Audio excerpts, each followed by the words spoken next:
Business recovery. What's your bounce back strategy? Sharon Horne-Ellstrom here. Who knows what this is? Anybody else got one? We'll talk about it in a couple of minutes. But our topic today, as part of Supersize Your Business Annual Challenge Day 172, is to talk about recovery. And I want to talk about how do we recover when we screw up, when we make mistakes, when we or someone else in our organization does something that isn't exactly correct or right or the way we want it done in the first place. Well, number one, the first thing we do is we look at our training and our documentation. If you don't have any, that's where you start. And we ask ourselves what happened. Did they just make a mistake? And if so, let's teach them how it should be. And let's let them document the process if it isn't documented.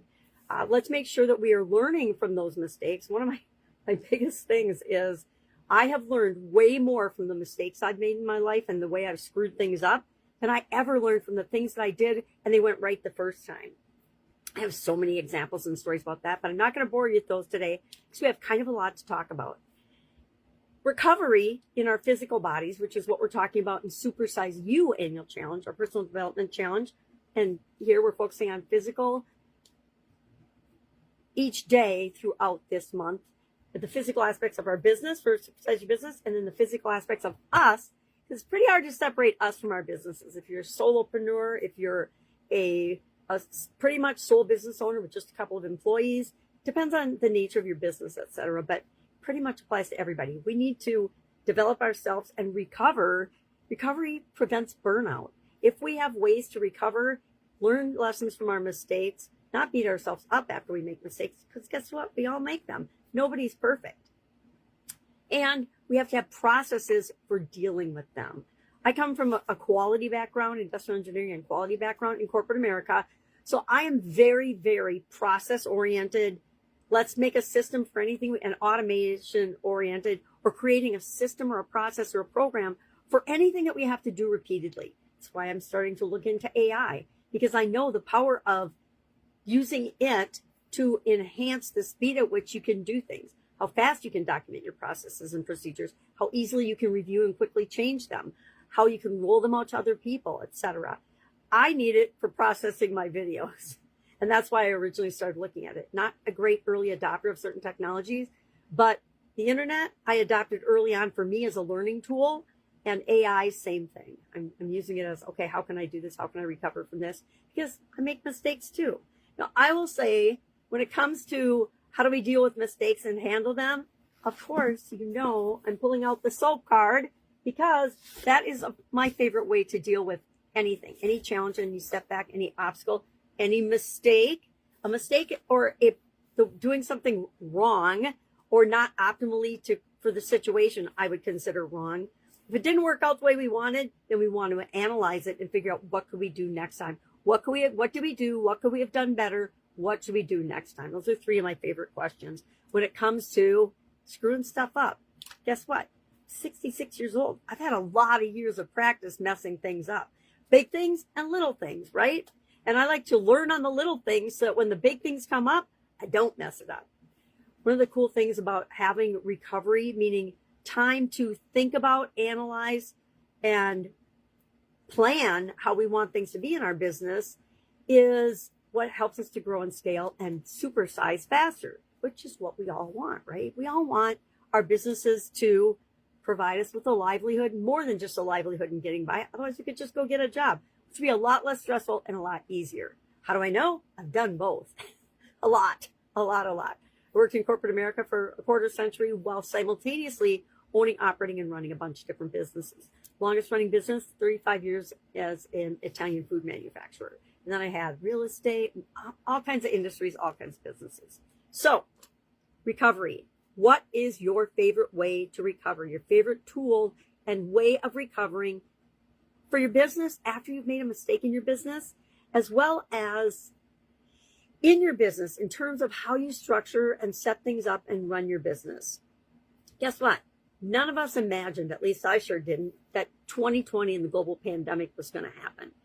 That taught all of us simultaneously on a global level how to recover from changes and mistakes and mishaps and things that we had pretty much no control over, right? There were literally billions of people that were actually almost everyone on the planet was impacted by this in some way, shape, or form. Either our job was open all the time and we were stressed out because of that, or it was closed all the time and we were stressed out because of that, or somewhere in the middle. Many of us used it as an opportunity to change what we were doing. I would say pivot, but that word irritates me.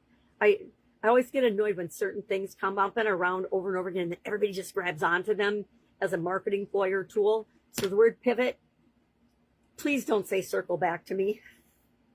Not for another decade, I think. Just say follow up, or hey, I'm just following up, because that's what you're doing. You're not circling back to me, because the term circle back got the reputation of, this means I'm just telling you to shut up and I'm never going to answer.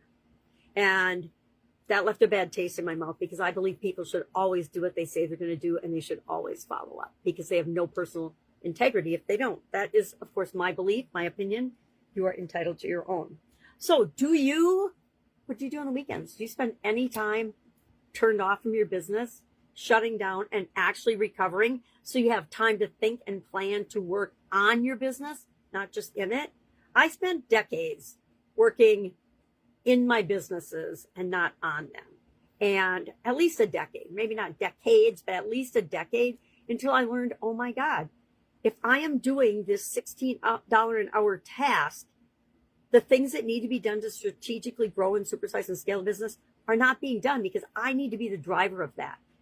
In smaller businesses, you are often the driver. Online businesses, total different ballgame.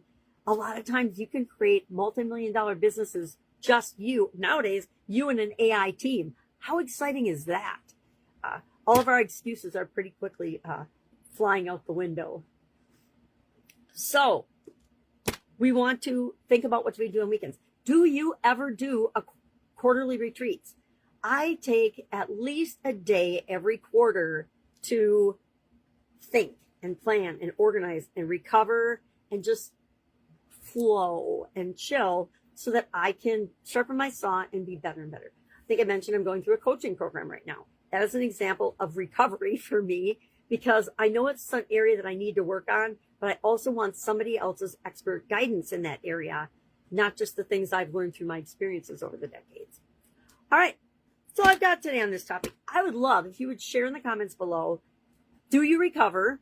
Because the first question that usually pops into my head when I think of a topic like this is recovery. What recovery? Because I am naturally one of those people that just runs through my life. And I learned that that didn't serve me as well as I thought it was serving me, and that I needed to make massive lifestyle changes and business changes if I was going to continue to be here and serve and help and try to make the world a better place, because that's what my purpose is. Help as many people as I can to be the best possible version of themselves and make the world a better place in the process. And the fastest, best way for me to do that is with business owners and entrepreneurs and people that want to make a huge impact on their own lives as well as on the lives of other people. All right.